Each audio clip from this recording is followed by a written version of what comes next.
नमस्कार। आज मैं लेकर आई हूँ जयशंकर प्रसाद की लिखी कहानी भिखारिन। उम्मीद है आपको ये कहानी पसंद आएगी। अगर अच्छी लगे तो एक लाइक ज़रूर मार दीजिएगा। आइए शुरू करते हैं। जहानवी अपने बालू के कंबल में ठिठुर कर सो रही थी। शीत कुहासा बनकर प्रत्यक्ष हो रहा था। 2-4 लाल धाराएं प्राची के क्षितिज में बहना चाहती थी। धार्मिक लोग स्नान करने के लिए आने लगे थे। निर्मल की माँ स्नान कर रही थी और वह पंडे के पास बैठा हुआ बड़े कुतूहल से धर्म भीरू लोगों की स्नान क्रिया देखकर मुस्कुरा रहा था। उसकी माँ स्नान करके ऊपर आई। अपनी चादर ओढ़ते हुए स्नेह से उसने निर्मल से पूछा, क्या तू स्नान न करेगा? निर्मल ने कहा, नहीं माँ, मैं तो धूप निकलने पर घर पर ही स्नान करूँगा। पंडा जी ने हंसते हुए कहा, माता, अब के लड़के पुण्य धर्म क्या जाने, यह सब तो जब तक आप लोग हैं तभी तक है। निर्मल का मुंह लाल हो गया, फिर भी वह चुप रहा। उसकी माँ संकल्प लेकर कुछ दान करने लगी। सहसा जैसे उजाला हो गया, एक धवल दांतों की श्रेणी अपना भोलापन बिखेर गई। कुछ हमको दे दो रानी माँ। निर्मल ने देखा, एक 14 बरस की भिखारिन भीख मांग रही है। पंडा जी झल्लाए। बीच ही में संकल्प अधूरा छोड़कर बोल उठे, चल हट। निर्मल ने कहा, माँ, कुछ इसे भी दे दो। माता ने उधर देखा भी नहीं, परंतु निर्मल ने उस जीर्ण मलिन वसन में एक दरिद्र हृदय की हंसी को रोते हुए देखा। उस बालिका की आंखों में एक अधूरी कहानी थी। रूखी लटों में सादी उलझन थी और बरौनियों के अग्रभाग में संकल्प के जल बिंदु लटक रहे थे। करुणा का दान जैसे होने ही वाला था। धर्म पारायण निर्मल की माँ स्नान करके निर्मल के साथ चली। भिखारिन को अभी आशा थी, वह भी उन लोगों के साथ चले। निर्मल एक भावुक युवक था। उसने पूछा, तुम भीख क्यों मांगती हो? भिखारिन की पोटली के चावल फटे कपड़े के छिद्र से गिर रहे थे। उन्हें संभालते हुए उसने कहा, बाबूजी, पेट के लिए। निर्मल ने कहा, नौकरी क्यों नहीं करती? माँ, इसे अपने यहाँ क्यों नहीं लेती हो? धनिया तो प्रायः आती भी नहीं।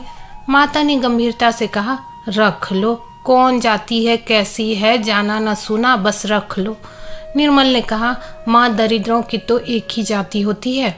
माँ झल्ला उठी और भिखारिन लौट चली। निर्मल ने देखा जैसे उमड़ी हुई मेघमाला बिना बरसे हुए लौट गई। उसका जी कचोट उठा, विवश था, माता के साथ चला गया। सुनेरी निर्धन के धन राम सुनेरी। भैरवी के स्वर पवन में आंदोलन कर रहे थे। धूप गंगा के वक्ष पर उजली होकर नाच रही थी। भिखारिन पत्थर की सीढ़ियों पर सूर्य की ओर मुंह किए गुनगुना रही थी। निर्मल आज अपनी भाभी के संग स्नान करने के लिए आया है। गोद में अपने 4 बरस के भतीजे को लिए वह भी सीढ़ियों से उतरा। भाभी ने पूछा, निर्मल, आज क्या तुम भी पुण्य संचय करोगे? क्यों भाभी, जब तुम इस छोटे से बच्चे को इस सर्दी में नहला देना धर्म समझती हो, तो मैं ही क्यों वंचित रह जाऊं? सहसा निर्मल चौंक उठा। उसने देखा बगल में वही भिखारिन बैठी गुनगुना रही है। निर्मल को देखते ही उसने कहा, बाबूजी, तुम्हारा बच्चा फले फूले, बहू का सुहाग बना रहे, आज तो मुझे कुछ मिले। निर्मल अप्रतिभ हो गया। उसकी भाभी हंसती हुई बोली, तुर पगली। भिखारिन सहम गए। उसके दांतों का भोलापन गंभीरता के पर्दे में छिप गया। वह चुप हो गई। निर्मल ने स्नान किया। सब ऊपर चलने के लिए प्रस्तुत थे। सहसा बादल हट गए। उन्हीं अमल धवल दांतों की श्रेणी ने फिर याचना की, बाबूजी, कुछ मिलेगा?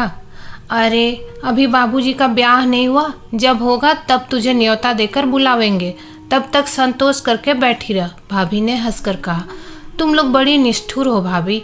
उस दिन माँ से कहा कि इसे नौकर रख लो तो वह इसकी जाति पूछने लगी, और आज तुम भी हंसी ही कर रही हो।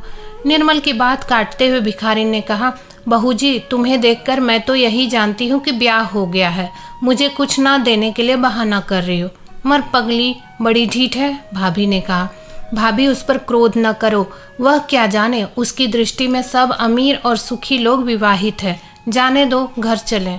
अच्छा चलो, आज माँ से कहकर इसे तुम्हारे लिए टहलनी रखवा दूंगी, कहकर भाभी हंस पड़ी। युवक हृदय उत्तेजित हो उठा, बोला, यह क्या भाभी, मैं तो इससे ब्याह करने के लिए भी प्रस्तुत हो जाऊंगा, तुम व्यंग क्यों कर रही हो? भाभी अप्रतिभ हो गई, परंतु भिखारिन अपने स्वाभाविक भोलेपन से बोली, 2 दिन मांगने पर भी तुम लोगों से 1 पैसा तो देते नहीं बना, फिर क्यों गाली देते हो बाबू? ब्याह करके निभाना तो बड़ी दूर की बात है। भिखारिन भारी मुंह किए लौट चली। बालक रामू अपनी बात चालाकी में लगा था।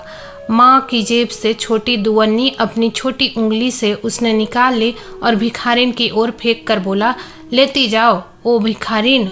निर्मल और भाभी को रामू की इस दया पर कुछ प्रसन्नता हुई, पर वे प्रकट न कर सके क्योंकि भिखारिन ऊपर की सीढ़ियों पर चढ़ती हुई गुनगुनाती चली जा रही थी, सुन रे निर्धन के धन राम। दोस्तों, आशा करती हूँ आपको ये कहानी अच्छी लगी होगी। ऐसी ही कहानियाँ सुनने के लिए हमारे चैनल पर बने रहें। तब तक के लिए धन्यवाद।